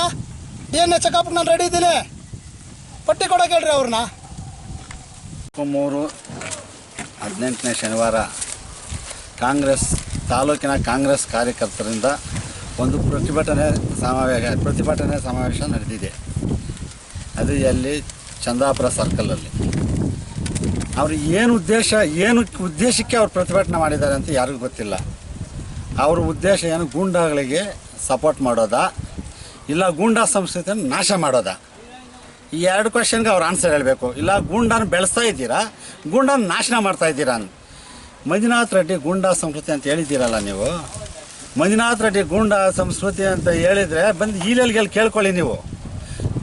ತಾಲೂಕಿನ ಕಾಂಗ್ರೆಸ್ ಎಲ್ಲ ಕಾರ್ಯಕರ್ತರು ಬಂದು ಈಲೆಲ್ಗೆ ಕಾಂಗ್ರೆಸ್ ಕಾರ್ಯಕರ್ತರಲ್ಲಿ ಬೆರೆತು ನಾವು ಬೇಕಾದರೆ ಚರ್ಚೆಗೆ ಬರ್ತೀವಿ, ಒಂದು ವೇದಿಕೆನ ಸೃಷ್ಟಿ ಮಾಡೋಣ. ಬನ್ನಿ, ಶಾಸಕರ ಸಮೇತ ಬರ್ರಿ, ಇಲ್ಲಿ ಮಾತಾಡೋಣ. ಮಂಜುನಾಥ್ ರೆಡ್ಡಿ ಗೂಂಡಾ ಅಂತ ನೀವು ಎಲ್ಲಾದರೂ ಒಂದು ಕಡೆ ಪ್ರೂವ್ ಮಾಡಿಬಿಟ್ರೆ ನೀವು ಹೇಳಿದ್ರೆ ನಾವು ಸರಿ ಅಂತೀವಿ. ಇಲ್ಲ ಅಂದರೆ ನೀವೇನಂತೀರಾ? ರಾಜಕೀಯದಿಂದ ನಿವೃತ್ತಿ ಆಗ್ತೀರಾ ಇಲ್ಲ ರಾಜಕೀಯನ ಬಿಟ್ಬಿಡ್ತೀರಾ? ದೇವಸ್ಥಾನ ಕಟ್ಟೋದು ಗೂಂಡಾಗಿರೇನಾ? ಒಂದು ಇದು ರಥೋತ್ಸವ ಮಾಡೋದು ಗೂಂಡಾಗಿರೇನಾ? ಊರಲ್ಲಿ ಏನಾದರೂ ಒಂದು ಕೆಲಸ ಮುಂದಕ್ಕೆ ನಿಂತ್ಕೊಂಡು ಕೆಲಸ ಮಾಡೋದು ಗೂಂಡಾಗಿರೇನಾ? ಇಂಥ ಕೆಲಸಗಳಿಗೆ ಮುಂಚೂಣಿಯಿಂದ ನಿಂತ್ಕೊಂಡು ಮಾಡ್ತಾ ಇರೋದು ಮಂಜುನಾಥ್ ರೆಡ್ಡಿ ಅವರು ಅವ್ರನ್ನ ಗೂಂಡಾ ಪ್ರವೃತ್ತಿಗೆ ಸೇರಿಸ್ತೀರಾ? ಹಾಗಾದರೆ ವಾಸನ ಕೊಲೆ ಮಾಡಿದವರು, ಹರೀಶನ ಕೊಲೆ ಮಾಡಿದವರು ಅಂಥವರು ನಿಮಗೆ ಸುಸಂಸ್ಕೃತರ? ಅಂಥವ್ರನ್ನ ನಿಮ್ಮ ಪಕ್ಷದಲ್ಲಿ ಇಟ್ಕೊಂಡು ನೀವು ಬೆಳೆಸ್ತಾ ಇದ್ದೀರಲ್ಲ, ಅವ್ರು ಸುಸಂಸ್ಕೃತರ? ಮಂಜುನಾಥ್ ರೆಡ್ಡಿ ಗೂಂಡಾನ? ನಾಚಿಕೆ ಆಗಲ್ವ ನಿಮಗೆ? ಬಂದು ಚಂದಾಪುರ ಸರ್ಕಲಲ್ಲಿ ಸ್ಟ್ರೈಕ್ ಮಾಡೋಕ್ಕೆ ನಿಮಗೆ ಗೂಂಡಾಗಳಿಗೆ ಪ್ರೇರೇಪಿಸ್ತಾ ಇರೋದು. ಈ ಸ್ಟ್ರೈಕಿಂದ ಏನು ಮೆಸೇಜ್ ಹೋಗಿದೆ ಗೊತ್ತಾ ಗುಂಡಾಗಳಿಗೆ? ನಾವು ಗೂಂಡಾಗಳಾದರೆ ರಾಜಕಾರಣಿಗಳು ನಮ್ಮನ್ನು ಸೇವ್ ಮಾಡ್ತಾರೆ ಬಿಡ್ರಿ, ಇನ್ನು ಒಂದು 4-10 ಕೊಲೆ ಮಾಡಿದ್ರು ನಮ್ಮನ್ನು ಸೇವ್ ಮಾಡ್ಕೊಳ್ಳೋಕಿದ್ದಾರೆ, ಓಟ್ಗೋಸ್ಕರ ನಮ್ಮನ್ನು ಸೇವ್ ಮಾಡ್ಕೊಳ್ತಾರೆ ಅಂತ. ಓಟ್ಗೋಸ್ಕರ ನೀವು ಗೂಂಡಾ ಪ್ರವೃತ್ತಿ ಬೆಳೆಸ್ತೀರಾ ನೀವು? ಇದನ್ನು ನಾವು ಕಡಾಖಂಡಿತವಾಗಿ ಖಂಡಿಸ್ತಾ ಇದ್ದೀವಿ. ನೀವು ಮಂಜುನಾಥ್ ರೆಡ್ಡಿ ಗೂಂಡಾ ಅಂತ ತೀರ್ಮಾನಕ್ಕೆ ಬಂದುಬಿಟ್ಟಿದ್ದೀರಾ ಅಂತ ಆದರೆ ಅದು ಯಾವ ಥರ ಅಂತ ನೀವು ಈಲೆಲ್ಗೆಗೆ ಬನ್ನಿ, ಚರ್ಚೆ ಮಾಡೋಣ. ಅದು ಬರೀ ಈಲೆಲ್ಗೆಗೆ ಮಾತ್ರ ನಾಯಕನಲ್ಲ, ಅವನೊಬ್ಬ ಒಂದು ಸರ್ಕಾರಿ ಮಿನಿಸ್ಟ್ರಿಗೆ PA ಕೆಲಸ ಮಾಡಿರೋನು. ಇಡೀ ಸ್ಟೇಟ್ಗೆಲ್ಲ ಗೊತ್ತಿರುತ್ತೆ ಅವನ ವ್ಯಕ್ತಿತ್ವ, ಸ್ಟೇಟ್ಗೆಲ್ಲ ಗೊತ್ತಿರುತ್ತೆ. ನಾರಾಯಣ ಸ್ವಾಮಿ ಯಾವತ್ತೂ ಗೂಂಡಾ ವರ್ತನೆ ಮಾಡಿಲ್ಲ, ನಾರಾಯಣ ಸ್ವಾಮಿ ಯಾವತ್ತೂ ಗೂಂಡಾಗಳಿಗೆ ಸಪೋರ್ಟ್ ಮಾಡಿಲ್ಲ. ನಾರಾಯಣ ಸ್ವಾಮಿ ಹತ್ರ ಕೆಲಸ ಮಾಡಿರೋನು ಯಾವತ್ತೂ ಗೂಂಡಾ ಆಗೋಕ್ಕೆ ಸಾಧ್ಯ ಇಲ್ಲ. ಇದುವರೆಗೂ ಯಾವುದೇ ಒಂದು ಜಗಳ ಮುನ್ನುಗ್ಗಿ ಯಾವ್ದು ಜಗಳ ಮಾಡಿರೋದಿಲ್ಲ. ಜಗಳ ಮಾಡೋಕೆ ಬಂದು ಖಂಡಿಸಿರ್ತೀವಿ, ಅವಳ ಮುಖಾಂತರ ನಾವು ಕೇಸ್ ಹಾಕ್ಸ್ಕೊಂಡಿದ್ದೀವಿ. ಆಯಿತಾ? ಖಂಡಿಸಿರೋದಕ್ಕೆ ಅದು ಕೇಸ್ ಹಾಕ್ಸ್ಕೊಂಡಿರ್ತೀವಿ ಹೊರತು ಗೂಂಡಾ ಪ್ರವೃತ್ತಿಗೆ ಮುನ್ನುಗ್ಗಿ ಯಾವುದು ಕೇಸ್ ಹಾಕ್ಸ್ಕೊಂಡಿಲ್ಲ. ಇವತ್ತು ಏನಾದರೂ ಈಲೆಲ್ಗೆ ಒಳ್ಳೆಯ ಕೆಲಸಗಳಾಗಿದೆ ಅಂದರೆ BJP ಮುಖಂಡರ BJP ಕಾರ್ಯಕರ್ತರಿಂದ ಮಾತ್ರ. ನಿಮ್ಮ ಕಾಂಗ್ರೆಸ್ ಕಾರ್ಯಕರ್ತರಿಂದ ಯಾವುದೇ ಒಂದು ಒಳ್ಳೆ ಕೆಲಸ ಇದುವರೆಗೂ ಆಗಿಲ್ಲ, ನೀವು ಮಾಡೋದು ಇಲ್ಲ. ಆ ಸಂಸ್ಕೃತಿಯಲ್ಲಿ ನಿಮ್ಮದಲ್ಲ, ಆ ಪಕ್ಷ ನಿಮ್ಮದಲ್ಲ. ಅಂಥ ಪಕ್ಷದಲ್ಲಿ ಬೆಳೆಯೋರು ನೀವು ಕಾಂಗ್ರೆಸ್ ಮುಂದಕ್ಕೆ ಬಿಡೋದು ಇಲ್ಲ. ನಿಮ್ಮ ಪಕ್ಷನೇ ಹೇಳ್ತದೆ ನಿಮ್ಮ ಗುಂಡಾ ಸಂಸ್ಕೃತಿ ಏನು ಅಂತ. ಈ ಪ್ರೆಸ್ ಮೀಟಿಂಗ್ ಕರೆದಿದ್ದೀವಿ. ದಿನಾಂಕ 24/3/2018 ಶನಿವಾರ ಬೆಳಗ್ಗೆ 10 ಗಂಟೆಗೆ ಚಂದಾಪುರ ವೃತ್ತದಲ್ಲಿ ಏನು ಈ ಕಾಂಗ್ರೆಸ್ ಕಾರ್ಯಕರ್ತರು ಏನಿದ್ದಾರೆ, ಕಾಂಗ್ರೆಸ್ ಪಕ್ಷ ಏನಿದೆ, ಒಂದು ಬಿಲ್ ಹ್ಯಾಂಡನ್ನು ಅಂದರೆ ಒಂದು ಕರಪತ್ರವನ್ನು ಹೊಡಿಸಿ ಈಲೆಲ್ಗೆ ಮಂಜುನಾಥ್ ರೆಡ್ಡಿ ಒಬ್ಬ ಸಮಾಜಘಾತಕ ವ್ಯಕ್ತಿ ಅಂತ ಇವರೇ ಕರಪತ್ರದಲ್ಲಿ ಉಲ್ಲೇಖ ಮಾಡಿ, ಅದರ ಜೊತೆಯಲ್ಲಿ ಇವನೊಬ್ಬ ಗೂಂಡಾ ಪ್ರವೃತ್ತಿಯುಳ್ಳ ವ್ಯಕ್ತಿ, ಇವನು ಸಮಾಜಕ್ಕೆ ತೊಂದರೆಯನ್ನು ಉಂಟು ಮಾಡ್ತಕ್ಕ ವ್ಯಕ್ತಿ, ಕೋಮು ಗಲಭೆಯನ್ನು ಉಂಟು ಮಾಡ್ತಕ್ಕಂಥ ವ್ಯಕ್ತಿ ಅಂತ ಹೇಳಿ ಒಂದು ಆತನ ವಿರುದ್ಧ ಒಂದು ಚಳುವಳಿ ಅಂದರೆ ಪ್ರತಿಭಟನೆಯನ್ನು ಚಂದಾಪುರದಲ್ಲಿ ಮಾಡಿದ್ದಾರೆ. ಮೊದಲಿಗೆ ಮಂಜುನಾಥ್ ರೆಡ್ಡಿ ಯಾರು, ಮಂಜುನಾಥ್ ರೆಡ್ಡಿಗೂ ಈ ಗಲಾಟೆಗೂ ಇವ್ರು ಕೊಟ್ಟಂತಹ ಹೇಳಿಕೆಗಳಿಗೂ ಏನು ಸಂಬಂಧ? ಮಂಜುನಾಥ್ ರೆಡ್ಡಿ ಒಬ್ಬ ವ್ಯಕ್ತಿ ಮೂಲತಃ ಕೃಷಿ ಮಾಡ್ತಕ್ಕಂಥ ಒಬ್ಬ ವ್ಯಕ್ತಿ ಆತ. ಆನಂತರ ಆತ ಒಬ್ಬ ಮಾಜಿ ಸಚಿವರಿಗೆ ನಾರಾಯಣ ಸ್ವಾಮಿ ಅವರಿಗೆ PA ಆಗಿ ತನ್ನ ಕಾರ್ಯವೈಖರಿಯನ್ನು ಮಾಡ್ತಕ್ಕಂಥ ವ್ಯಕ್ತಿ. ಇಡೀ ರಾಜ್ಯದಲ್ಲಿ 224 ವಿಧಾನಸಭೆ ಕ್ಷೇತ್ರ ಇದೆ, 224 MLA ಇದ್ದಾರೆ. ಹಾಗಾದರೆ ಪ್ರತಿಯೊಬ್ಬ MLAಗಳಿಗೆ PA ಇರ್ತಕ್ಕಂಥವ್ರು ಎಲ್ಲರೂ ಬೇನಾಮಿ ಆಸ್ತಿ ಹೊಡೀರಾ, ಇಲ್ಲ ಎಲ್ಲರೂ ಸಮಾಜಘಾತಕ ವ್ಯಕ್ತಿಗಳ, ಇಲ್ಲ ಎಲ್ಲ ಕೋಮುವಾದ ಗಲಭೆ ಸೃಷ್ಟಿ ಮಾಡುತ್ತ ವ್ಯಕ್ತಿಗಳ? ಇವ್ರು ಹೇಳ್ತಂಥ ಒಂದು ಬ್ಯಾಲೆನ್ಸ್ ಬಿಲ್ಲಲ್ಲಿ ಅವ್ರು ತೋರಿಸ್ತಾ ಇದ್ದಾರೆ. ಏನು ಸಮಾಜಘಾತಕ ವ್ಯಕ್ತಿ ಅಂದರೆ ಏನು? ಗೂಂಡಾ ಕಾಯ್ದೆ ಅಡಿ ಇವನು ಬಂಧಿಸ್ಬೇಕಂದ್ರೆ ಏನು? ಗೂಂಡಾ ಕಾಯ್ದೆ ಅಂದರೆ ಏನು? ಯಾರಿಗೆ ಗೂಂಡಾ ಕಾಯ್ದೆ ಅನ್ವಯಿಸುತ್ತೆ? ಯಾರು ಸಮಾಜಘಾತಕ ವ್ಯಕ್ತಿಗಳಿಗೆ ಈ ಪದ ಅನ್ವಯಿಸುತ್ತೆ? ಏನು ಗೂಂಡಾ ಕಾಯ್ದೆ ಮತ್ತು ಸಮಾಜಘಾತಕ ವ್ಯಕ್ತಿಗಳಂದ್ರೆ ಏನು? ಆತ ಏನು ಕೊಲೆ ಮಾಡಿದಾನ, ರೇಪ್ ಮಾಡಿದಾನ, ಇಲ್ಲ ಕಳ್ಳತನ ಮಾಡಿದಾನ, ಇಲ್ಲ ಹಗಲು ದರೋಡೆ ಮಾಡಿದಾನ, ಇಲ್ಲ ರಾತ್ರಿ ದರೋಡೆ ಮಾಡಿದಾನ, ಇಲ್ಲ ಯಾರನ್ನ ಕೊಲೆ ಪ್ರಯತ್ನಕ್ಕೆ ಷಡ್ಯಂತ್ರ ಮಾಡಿದಾನ? ಯಾವ ಆಧಾರ ಇಟ್ಕೊಂಡು ನೀವು ಆತ ಒಬ್ಬ ಸಮಾಜಘಾತಕ ವ್ಯಕ್ತಿ ಗೂಂಡಾ ಅಂತ ಕರಿತೀರಾ? ಏನು ಆಧಾರ ಇದೆ ನಿಮ್ಮ ಹತ್ರ ಬಳಿ? 6 ಪ್ರಕರಣಗಳು ದಾಖಲಾಗಿದೆ ಅಂತ ಠಾಣೆಯಲ್ಲಿ ಇವ್ರ ಮೇಲೆ ಇದೆ ಅಂತ ನೀವು ಉಲ್ಲೇಖ ಮಾಡಿಕೊಂಡು ಏನೋ ಪ್ರತಿಭಟನೆ ಮಾಡ್ತೀರಾ? ಏನು 6 ಠಾಣೆಯಲ್ಲಿ ಏನು 6 ಪ್ರಕರಣಗಳು ಏನು ಇವ್ರದ್ದು? ಏನು ಮಾಡಿದ್ದಾರೆ ಅಂಥದ್ದು? ನಾನು ಹೇಳ್ತಕ್ಕಂಥ ಈ 3 ಏನು ಒಂದು ಅಪರಾಧಗಳು ಮಾಡಿ ಇವರು ಜೈಲಿಗೆ ಹೋಗಿ ಬಂದಿದ್ದಾರಾ? ಒಂದು ಗ್ರಾಮ ಅಂದಮೇಲೆ ಸಣ್ಣ ಪುಟ್ಟ ವ್ಯಾಜ್ಯ ಬರುತ್ತೆ, ಅದ್ರ ಪ್ರಕಾರ ಏನು ಒಂದು ವಿಚಾರಣೆ ಇದೆ, ಅದು ನ್ಯಾಯಾಲಯ ಮಾಡುತ್ತೆ, ಅದನ್ನ ತನಿಖೆ ಪೊಲೀಸ್ ಇಲಾಖೆ ಮಾಡುತ್ತೆ. ಏನು ಎಲ್ಲ ಈಗ ತಾಲೂಕಿನಲ್ಲಿ ನೀವು ಅದಕ್ಕೆ ಶಾಸಕರು, ಈ ಭಾಗದಲ್ಲಿ ಕಾಂಗ್ರೆಸ್ ಪಕ್ಷ ಶಾಸಕರು, ಕೈ ಶಾಸಕರು ಅಧಿಕಾರದಲ್ಲಿದ್ದಾರೆ. ಕಾನೂನು ಸುವ್ಯವಸ್ಥೆ ನಿಮ್ಮ ಕೈಯಲ್ಲಿದೆ, ಇಂಟೆಲಿಜೆನ್ಸ್ ರಿಪೋರ್ಟ್ ನಿಮ್ಮ ಕೈಯಲ್ಲೇ ಇದೆ, ಪೊಲೀಸ್ ಇಲಾಖೆ ನಿಮ್ಮ ಹತ್ರನೇ ಇದ್ದಾರೆ, ಪೊಲೀಸ್ ಆಡಳಿತ ಸಹ ನಿಮ್ಮ ಕೆಳಗಡೆನೇ ಇದೆ. ನೀವೇ ತನಿಖೆ ಮಾಡಿ, ಏನು ಸತ್ಯಾಸತ್ಯಾಂಶನ ಹೊರತನ್ನಿ ನೀವೇ ಬಹಿರಂಗಪಡಿಸಿ. ಅದನ್ನು ಬಿಟ್ಟು ಈ ರೀತಿಯಾಗಿ ಸಮಾಜಘಾತಿ ವ್ಯಕ್ತಿ ಗೂಂಡಾ ಕಾಯ್ದೆ ಅಂದರೆ ಇದಕ್ಕೊಂದು ಅರ್ಥನೇ ಇಲ್ವಾ? ಬೇನಾಮಿ ಆಸ್ತಿ ಒಡೆಯ ಅಂತ ಹೇಳ್ತೀರಾ, ಬೇನಾಮಿ ಆಸ್ತಿ ಒಡೆಯ ಅಂತ ಹೇಳ್ತಾರಲ್ವ? ಈಗ ನೀವು ಯಾವತ್ತಾದರೂ ನೀವು ನೋಂದಣಿಗೆ ಬನ್ನಿ, ಆವತ್ತು ನಾವೇ ಸಬ್ ರಿಜಿಸ್ಟ್ರಾರ್ ಕಚೇರಿಗೆ ಬರ್ತೀವಿ, ಆತನ ಕರ್ಕೊಂಬರ್ತೀವಿ. ನಿಮ್ಗೆ ಯಾವುದಾದ್ರು ಆ ರೀತಿಯಾಗಿ ನಿಮ್ಮ ದಾಖಲೆ ಇದ್ದರೆ ನೀವು ಆತ ನೇರವಾಗಿ ಉಚಿತವಾಗಿ ನಿಮ್ಮ ನೋಂದಣಿ ನಿಮ್ಮ ಹೆಸರು ಮಾಡಿಕೊಡ್ತೇನೆ, ಮಾಡ್ಕೊಳ್ಳಿ. ಅದನ್ನ ಬಿಟ್ಟು ನೀವು ಊರಿಗೆ ಸುಮ್ಮನೆ ಏನು ಗೂಂಡಾ ಕಾಯ್ದೆ, ಸಮಾಜಘಾತಕ ವ್ಯಕ್ತಿ, ಬೇನಾಮಿ ಆಸ್ತಿ ಒಡೆಯ, ಅವ್ರು ಷಡ್ಯಂತ್ರ ಮಾಡಿ ಈ ಥರ ಈ ತಾಲೂಕಿನಲ್ಲಿ ಕಾನೂನು ಸುವ್ಯವಸ್ಥೆ 4 ವರ್ಷದಿಂದ ಏನಾಗಿದೆ, ಏನು ನಡೀತಾ ಅನ್ನೋದು ಸಂಪೂರ್ಣ ಮಾಹಿತಿ ಶಾಸಕರಿಗೂ ಇದೆ, ಸರ್ಕಾರಕ್ಕೂ ಇದೆ. ಹಾಗಾಗಿ ಅದನ್ನು ನಾವೇನು ಬೀದಿಯಲ್ಲಿ ಇಟ್ಕೊಂಡು ಹೇಳೋ ಅಂಥ ಅವಶ್ಯಕತೆ ಇಲ್ಲ. ಒಂದು. ಎರಡನೇ ವಿಷಯ, ಏನು ಪೊಲೀಸ್ ಇಲಾಖೆಯಲ್ಲಿ ತನಿಖೆ ನಡೀತಾ ಇದೆ, ಇನ್ನೂ ಸಂಪೂರ್ಣವಾಗಿ ಮಾಹಿತಿ ತನಿಖೆ ಆಗಿಲ್ಲ, ಅದು ಇನ್ನೂ ಕಾರ್ಯಪ್ರಗತಿಯಲ್ಲಿದೆ. ಅದರ ಸಂಪೂರ್ಣವಾದ ವಿವರವನ್ನು ಈಗಾಗಲೇ ಮೇಲಧಿಕಾರಿಗಳು ಸಹ ಎಲ್ಲ ವಿಷಯನೂ ತಿಳಿಸಿದೆ, ಎಲ್ಲ ರಿಪೋರ್ಟು ತರಿಸ್ಕೊಂಡಿದ್ದಾರೆ, ಎಲ್ಲ ಹಂತದಲ್ಲಿ ವಿಚಾರಣೆ ನಡೀತಾ ಇದೆ. ನೀವು ವಿಚಾರಣೆ ಆದಮೇಲೆ ನೀವು ಫೈನಲ್ಲಾಗಿ ನೀವು ಅಂತಿಮವಾಗಿ ಒಂದು ತೀರ್ಮಾನಕ್ಕೆ ಬಂದು ನೀವು ಮಾಡಿ, ಮಂಜುನಾಥ ರೆಡ್ಡಿ ಉದ್ದೇಶಪೂರ್ವಕ ಮಾಡಿದಾನ, ಇಲ್ಲ ನಿಜವಾಗ್ಲೂ ಅಲ್ಲಿ ಆಗಿದೆಯಾ ಅನ್ನೋದ್ರ ಬಗ್ಗೆ ಸತ್ಯಾಸತ್ಯಾಂಶ ಹೊರ ಬರುತ್ತೆ. ಅಲ್ಲಿವರೆಗೂ ಕಾಯಿರಿ. ಅದನ್ನು ಬಿಟ್ಬಿಟ್ಟು ನೀವು ಈ ರೀತಿಯಾಗಿ ಒಂದು ಕರಪತ್ರವನ್ನು ಹೊಡೆಸ್ಕೊಂಡು ನೀವು ರೋಡಲ್ಲಿ ಬೀದಿಯಲ್ಲಿ ನಿಂತ್ಕೊಂಡು ಸ್ಟೇಟ್ಮೆಂಟ್ ಕೊಡೋದು ಎಷ್ಟು ಮಾತ್ರ ಸಮಂಜಸವಾಗಿದೆ? ಇವತ್ತು ದಿನ ಆನೇಕಲ್ ತಾಲೂಕಿನಲ್ಲಿ ಕಾಂಗ್ರೆಸ್ ಆಡಳಿತ ಇದೆ, ನಿಮ್ಮದೇ ಸರ್ಕಾರ, ನಿಮ್ಮದೇ ಗೃಹ ಇಲಾಖೆ, ನಿಮ್ಮದೇ ಶಾಸಕರು ಎಲ್ಲರೂ ಇದ್ದಾರಲ್ಲ.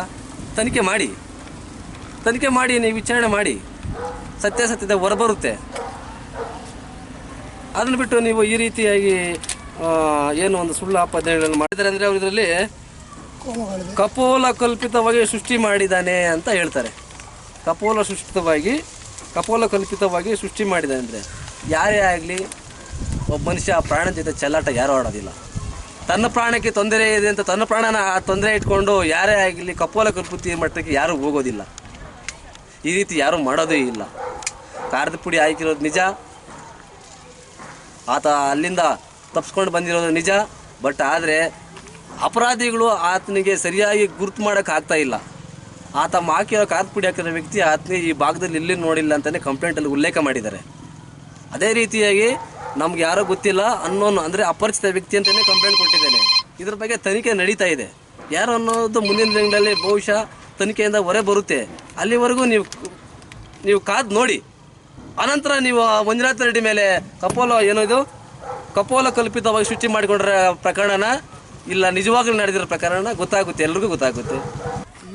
ಏನು ಈ ಶನಿವಾರದಂದು 24/3/2018 ಚಂದಾಪುರ ಸಂತೆ ಆವರಣದಲ್ಲಿ ಕಾಂಗ್ರೆಸ್ ಕಾರ್ಯಕರ್ತರು ಮಂಜುನಾಥ್ ರೆಡ್ಡಿ ಒಬ್ಬ ಗೂಂಡ, ಮಂಜುನಾಥ್ ರೆಡ್ಡಿ ಒಬ್ಬ ಸಮಾಜ ಘಾತುಕ ಅಂತ ಯಾವ ರೀತಿ ಅದನ್ನ ಪಾಂಪ್ಲೆಟ್ ಮಾಡಿ ಹಂಚಿದ್ದಾರೆ ಮತ್ತು ಮೈಕ ಹಿಡ್ಕೊಂಡು ಮಾತಾಡಿದ್ದಾರೆ. ಇದ್ರ ಬಗ್ಗೆ ನಾವು ಭಾಳಷ್ಟು ಖಂಡಿಸ್ತೀವಿ. ಮಂಜುನಾಥ್ ರೆಡ್ಡಿ ಮೇಲೆ ಯಾವುದಾದ್ರೂ ಒಂದು ಸಮಾಜಘಾತುಕ ಆಪಾದನೆಗಳು ಯಾವುದಾದ್ರೂ ಮಾಡೋದಾದರೆ ಫಸ್ಟ್ ಅವರು ಯಾವ ವ್ಯಕ್ತಿ, ಅವ್ರ ವ್ಯಕ್ತಿತ್ವ ಏನು, ಅವ್ರ ಊರಿನಲ್ಲಿ ಅವ್ರ ಬಗ್ಗೆ ಏನು ಆಗ್ತಾಯಿದೆ, ಊರಲ್ಲಿ ಜನಗಳು ಅವ್ರ ಪರವಾಗಿ ಎಷ್ಟು ಜನ ಇದ್ದಾರೆ, ವಿರುದ್ಧವಾಗಿ ಎಷ್ಟು ಜನ ಇದ್ದಾರೆ, ಇದನ್ನು ತಿಳ್ಕೊಂಡು ಅವರು ಮಾತಾಡಬೇಕಾಗಿತ್ತು. ಇವರು ಮಂಜುನಾಥ್ ರೆಡ್ಡಿ ಹತ್ಯೆ ಪ್ರಯತ್ನ ಮಾಡಿದ್ದು ನಿಜ. ಅದನ್ನು ಮುಚ್ಚಿ ಹಾಕ್ಕೊಳ್ಳೋದಕ್ಕೋಸ್ಕರ ಈ ರೀತಿ ಕಾಂಗ್ರೆಸ್ ಮೇಲೆ ತಪ್ಪು ಅಪವಾದ ಬಂದಿದೆ ಅಂತೇಳಿ ಅವರು ಸೃಷ್ಟಿ ಮಾಡಿ, ಅಪಕಲ್ಪಿತವಾಗಿ ಅವರು ಸೃಷ್ಟಿ ಮಾಡಿ ತಾಲೂಕಿನ ಜನಗಳನ್ನು ಬೇರೆಡೆ ಎಳೆಯೋದಕ್ಕೆ, ಅವರ ತಾಲೂಕಿನ ಮತದಾರರನ್ನು ಬೇರೆ ಕಡೆ ಸೆಳೆಯೋದಕ್ಕೆ ಇವರು ಷಡ್ಯಂತ್ರ ಮಾಡಿ ಈ ಆಪಾದನೆ ಮಂಜುನಾಥ್ ರೆಡ್ಡಿ ಮೇಲೆ ಬರಬೇಕು ಅಂತೇಳಿ ಇವರು ಸ್ವಪ್ರಯತ್ನದಿಂದ ತಾಲೂಕಿನ ಎಲ್ಲ ಈ ಹಿಂದೆ ಗೂಂಡಾಗಳು ಯಾರ್ಯಾರಿದ್ರೋ ಅವ್ರನ್ನೆಲ್ಲನೂ ಸೇರಿಸ್ಕೊಂಡು ಮೊನ್ನೆ ಪ್ರತಿಭಟನೆ ಮಾಡಿದ್ದಾರೆ. ಗೂಂಡಾಗಳಿರೋದು ಈ ಪಾಂಪ್ಲೆಟ್ ಯಾರು ಹೊಡಿಸಿದ್ದಾರೋ ಅವ್ರ ಹಿಂದ್ಗಡೆ ಇರೋರು. ಮಂಜುನಾಥ್ ರೆಡ್ಡಿ ಗೂಂಡ ಅಲ್ಲ, ಮಂಜುನಾಥ್ ರೆಡ್ಡಿ ಹಿಂದ್ಗಡೆ ಇರೋರು ಗೂಂಡಾಗಳಲ್ಲ. ಈ ಪಾಂಪ್ಲೆಟ್ ಸೃಷ್ಟಿ ಮಾಡಿರೋದೇ ಗೂಂಡಾಗಳು. ಅವರು ಷಡ್ಯಂತ್ರದಿಂದನೇ ಶನಿವಾರದಂದು ಈ ಆನೇಕಲ್ ತಾಲೂಕಿನಲ್ಲಿ ಜನಗಳನ್ನು ಮನಸ್ಸನ್ನು ಬೇರೆ ಕಡೆ ಸೆಳೆಯೋದಕ್ಕೆ ಇವರು ಷಡ್ಯಂತ್ರ ಮಾಡಿ ಈ ಆಪಾದನೆ ಮಾಡಿದ್ದಾರೆ. ಇದನ್ನು ನಾವು ಈಲಲ್ಗೆ ಕಡೆಯಿಂದ ಖಂಡಿಸ್ತೀವಿ. ಇಡೀ ತಾಲೂಕೆಲ್ಲ ಎಲ್ಲ ಹಳ್ಳಿಗಳಿಗೂ ಓಡಾಡಿ ನಾವು ಹೋರಾಟ ಮಾಡ್ತೀವಿ. ಜನಗಳಿಗೆ, ಮತದಾರರಿಗೆ ಈ ಮಂಜುನಾಥ್ ರೆಡ್ಡಿ ಬಗ್ಗೆ ಏನು ಅನ್ನೋದು ಎಲ್ಲರಿಗೂ ಗೊತ್ತು. ಇಡೀ ತಾಲೂಕಿನಲ್ಲಿ ಇವತ್ತಲ್ಲ, ಸುಮಾರು 10 ವರ್ಷದಿಂದ ಮಂಜುನಾಥ್ ರೆಡ್ಡಿ ನಾರಾಯಣ ಸ್ವಾಮಿ ಅವ್ರ ಜೊತೆಯಲ್ಲಿ ಕೆಲಸ ಮಾಡ್ತಾಯಿದ್ದ. ನಾರಾಯಣ ಸ್ವಾಮಿ ಅವ್ರ ಹತ್ರ ಕೆಲಸ ಮುಗೀತಾರೆ, ಮತ್ತು ಅವರ ಹಳೆ ಕೆಲಸ ಏನಿತ್ತು ವ್ಯವಸಾಯ ಮಾಡ್ಕೊಂಡು ಅವ್ನ ಜೀವನ ಮಾಡ್ತಾಯಿದ್ದು.